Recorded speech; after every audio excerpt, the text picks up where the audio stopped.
जी अस्सलाम वालेकुम। अच्छा, आज हमने जो डिस्कशन करनी है वो शिपिंग परफॉर्मेंस पर ही हमने डिस्कशन करनी है, और बाकी के जो इसमें प्री फुलफिलमेंट कैंसिलेशन रेट है उसको आज हम डिस्कस करेंगे इन डेप्थ कि किस तरह से प्री फुलफिलमेंट कैंसिलेशन रेट को सॉल्व किया जाता है, इसको मैनेज किस तरह से किया जाता है। और इसके अलावा प्रोडक्ट कंडीशन कस्टमर कंप्लेन को आज हम डिस्कस करेंगे क्विकली। ठीक है, ये जो वैलिड ट्रैकिंग और ऑन टाइम डिलीवरी है इसको हम नेक्स्ट क्लास में स्केड्यूल करेंगे, क्योंकि ये कंप्लेन आई हुई है, इसको आपको मैं रिमूव करना यहीं से बता दूंगी। बाकी प्री फुलफिलमेंट कैंसिलेशन को सबसे पहले डिस्कस करते हैं, क्योंकि ये अंडर 2.5% इसका टारगेट है। और अमेजोन के अकॉर्डिंग हमें 2.5% के अंडर इस को हमने जो है वो रखना होता है। और यहाँ पर मैं आपको डिटेल में थोड़ा सा बताती चलूं कि ये होता क्या है। सबसे पहले प्री फुलफिलमेंट कैंसिलेशन का मतलब ये कि कस्टमर ने ऑर्डर प्लेस कर दी है। अब ऑर्डर प्लेस करने के बाद हमारे पास अगर इसमें कोई मतलब हम अगर उसको कैंसिल करते हैं, और अगर कोई भी इशू इसमें मतलब ऑर्डर की कंफर्मेशन से पहले ही हमारे एंड से अगर होता है, तो अमेजोन उसको नेगेटिव कंसीडर करता है। तो प्री फुलफिलमेंट कैंसिलेशन रेट पर हम क्लिक करेंगे सबसे पहले, और यहाँ पर देखें cancellation rate is all seller cancelled orders, और इसमें टोटल परसेंटेज होती है विद इन 7 डेज। और ये सिर्फ सेलर फुलफिल्ड ऑर्डर्स पर एप्लीकेबल होता है। तो अगर कोई भी ऑर्डर सेलर की तरफ से कैंसिल होता है, उसकी इनिशिएशन जो है वो सेलर की तरफ से अगर होती है, तो ऑब्वियसली अमेजोन उसको नेगेटिव हमारे अकाउंट की हेल्थ पर कंसीडर करेगा। लेकिन ऐसे ऑर्डर्स जो कि पेंडिंग हो या फिर बायर्स की तरफ से कैंसिल हो, उसका हमारी अकाउंट हेल्थ पर कोई इशू नहीं आता, वो इसमें शामिल नहीं होते। और अमेजोन की पॉलिसी के मुताबिक जो कैंसिलेशन रेट है वो 2.5% के अंडर होना चाहिए। और अगर 2.5% से अबव जाता है तो अकाउंट डीएक्टिवेट हो सकता है। और इसके जो टाइम स्पेन है वो 7 डेज का है, कि विद इन 7 डेज कितने ऑर्डर हमने कैंसिल किए हैं। जैसे अब यहाँ पर आप देख सकते हो कि विद इन 7 डेज 433 ऑर्डर्स हैं, जिसमें से कोई भी ऑर्डर कैंसिल नहीं हुआ सेलर की तरफ से। बायर ऑर्डर कैंसिल करे तो उसका कोई इम्पैक्ट हमारे अकाउंट पर नहीं आता। अब ये देखना कहाँ से है कि कहाँ पर ऑर्डर कैंसिल हो रहे हैं। देखिए, मैनेज ऑर्डर्स पर जब मैं जाती हूँ, तो यहाँ पर जाने के बाद हमारे पास ऑप्शन आती है सेलर फुलफिल्ड ऑर्डर्स की। यहाँ पर मैंने क्लिक करना है, और क्लिक करने के बाद आप यहाँ पर देखो जो पेंडिंग ऑर्डर्स हैं उसका, अगर वो ऑटोमेटिक कैंसिल हो रहे हैं तो इसका कोई अकाउंट हेल्थ पर कोई इशू नहीं है। और कुछ ऑर्डर्स ऐसे होंगे जो कि बायर जो है वो चाह रहा होगा कि वो कैंसिल हो जाएं। तो बायर की तरफ से अगर कैंसिलेशन होगी तो वो मैं आपको दिखा देती हूँ। अभी फॉर एग्जांपल ये ऑर्डर है, कस्टमर ने हमें ये ऑर्डर प्लेस कर दिया, हम इसको फुलफिल करने की बजाय, कंफर्म शिपमेंट करने की बजाय हम यहाँ से कैंसिल कर दें, तो ये कैंसिलेशन हमारी तरफ से इनिशिएटेड होगी। जब ये हमारी तरफ से इनिशिएटेड होगी तो अमेजोन इसको नेगेटिव कंसीडर करेगा और हमारे अकाउंट की हेल्थ पे प्रॉब्लम आएगी। लेकिन अगर बायर ने कैंसिलेशन की है, बायर किस तरह से कैंसिलेशन करता है वो मैं आपको दिखाती हूँ। यहाँ पे कैंसिल्ड ऑर्डर्स पर जब हम क्लिक करते हैं, तो यहाँ पर हमें ऑर्डर्स जो कैंसिल हो चुके होते हैं वो यहाँ पर नजर आ रहे होते हैं, जो बायर्स की तरफ से कैंसिल हो या सेलर की तरफ से कैंसिल हो। तो ये देखें, अब ये जो ऑर्डर है यहाँ पर, ये देखें, ये बायर ने इनिशिएट किया हुआ है cancel. The buyer has requested that this order can be cancelled, cancelling this order will not effect your cancellation rate matrix. तो उसने कोई रीजन नहीं दी, लेकिन इस ऑर्डर को जो है उसने कैंसिल किया है। जब इस तरह से बायर कैंसिल करेगा तो हमारे अकाउंट की हेल्थ पे कोई मसला नहीं आएगा, लेकिन अगर हमारी तरफ से कैंसिलेशन होगी तो उसमें प्रॉब्लम आएगी। अब इस कैंसिलेशन की रीजन क्या हो सकती है, हम क्यों ऑर्डर कैंसिल करेंगे जब एक ऑर्डर हमें आ गया, हमें रिसीव हो गया, उसकी पेमेंट भी हमारे पास आ गई है। तो हम ज्यादातर ऑर्डर इस सूरत में कैंसिल करते हैं जब हमारे पास उस प्रोडक्ट की इन्वेंट्री मौजूद ना हो प्रॉपर।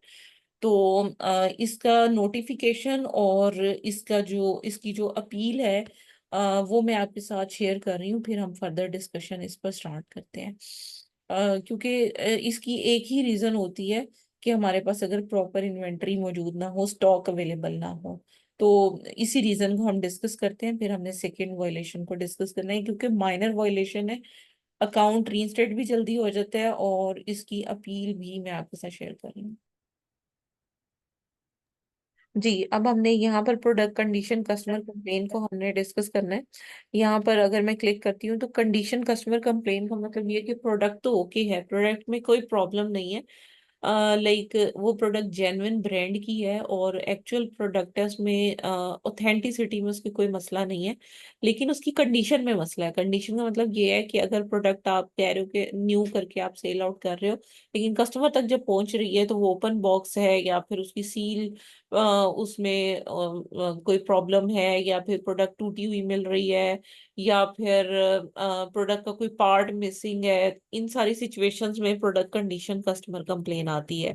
अब आप यहाँ पर देख सकते हो कि प्रोडक्ट कंडीशन कस्टमर कंप्लेन क्या है कि आइटम उन्हें डिफेक्टिव मिल रही है, ये प्रोडक्ट है, और एट रिस्क सेल्स, $80 की सेल इस पे रिस्क पर है, और लिस्टिंग जो है वो रिस्क ऑफ रिमूवल पर है, लेकिन अकाउंट हेल्थ पर इसका कोई इम्पैक्ट नहीं है। अमेजोन कहता है कि आपकी सबमिशन यहाँ पर रिक्वायर्ड है। अब देखो, जब मैं सबमिट इन्फॉर्मेशन पर क्लिक करती हूँ ना, तो यहाँ पर मेरे पास दो तरह के ऑप्शन आ रहे होंगे इस वॉयलेशन को रिमूव करने के लिए। एक मिनट ओपन हो जाए फिर आपको मैं बताती हूँ। हाँ, ये देखें, यहाँ पर दो तरह के ऑप्शन आ रहे हैं। पहला ऑप्शन है कि जस्ट ये वॉयलेशन अकाउंट से रिमूव होगी, लेकिन लिस्टिंग आपकी डीएक्टिवेट हो जाएगी या आपको खुद क्लोज करनी पड़ेगी। यहाँ पर देखें, I understand the policy and acknowledge the violation, अगर इस ऑप्शन को सिलेक्ट करके हम सबमिट कर देते हैं, इसका मतलब ये है कि आपके अकाउंट पे वाकई ही वॉयलेशन हुई है, और आप इस लिस्टिंग को फर्दर सेल आउट करने में इंटरेस्टेड नहीं है। और ज्यादातर इस ऑप्शन को तब सिलेक्ट किया जाता है जब आपके पास प्रॉपर इनवॉइस नहीं होती इस आइटम की।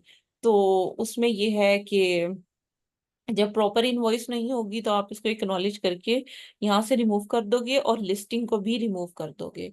लेकिन इन अदर केस कि अगर आप पॉलिसी को अंडरस्टैंड करते हैं और आपके पास प्रॉपर एविडेंस या डॉक्यूमेंटेशन है, और आप अमेजोन को उसको रिव्यू करने के लिए कहते हो, तो आपकी लिस्टिंग भी बच जाती है, लेकिन उसके लिए आपके पास इनवॉइस होना लाजमी है। ठीक है, अब ये चीज मैंने आपको बता दी। यहाँ पर इस पॉलिसी को हम देखते हैं कि पॉलिसी है बेसिकली क्या, जिसमें आपको मैंने बता दिया कि यही होता है कि अगर प्रोडक्ट न्यू है, ब्रांड न्यू, या फिर किस तरह की कंडीशन है, आपको उसी कंडीशन में अमेजोन के कस्टमर को प्रोडक्ट देनी है। जैसे used, very good, used good, जो भी आप दे रहे हो वही आपको, मतलब जो आप कह रहे हो वही होना चाहिए। ज्यादातर आइटम में प्रॉब्लम तब आती है जब वो क्लीन ना हो, या फिर उसके पास कोई, उसके ऊपर कोई भी साइन ऑफ मोल्डिंग हो, या हैवी स्टेन हो उसके ऊपर, रुइयन हो, इस तरह के जो भी इश्यूज होंगे उसकी वजह से प्रोडक्ट कंडीशन कस्टमर कंप्लेन आती है।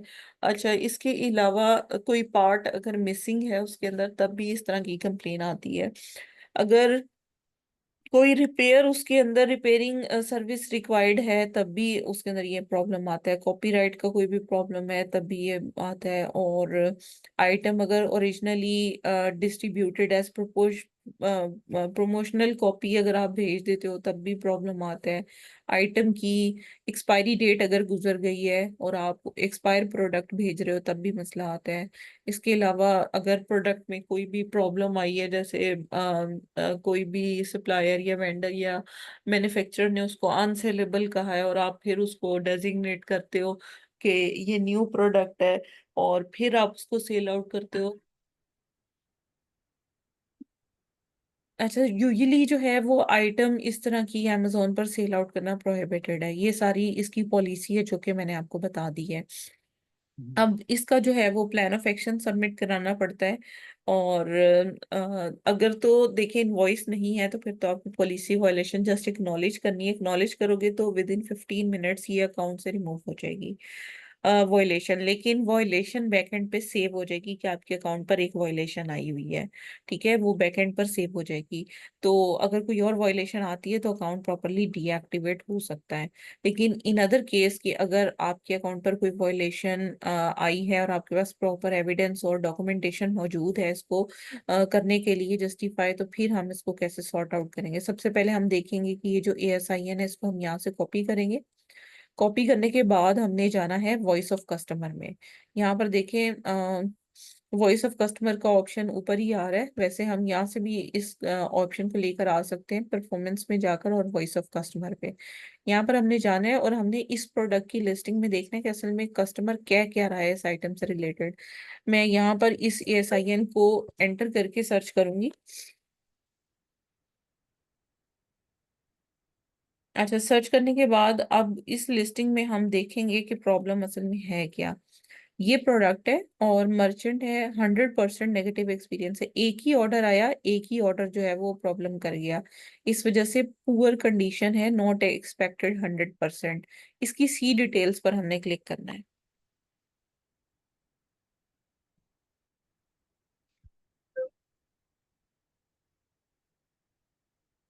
अच्छा, अब हम स्क्रॉल डाउन करेंगे और इस इशू को देखेंगे कि असल में इशू है क्या।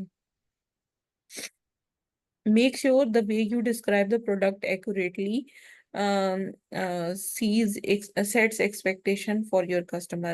White cap arrived with stains। ठीक है, इसके ऊपर स्टेन था।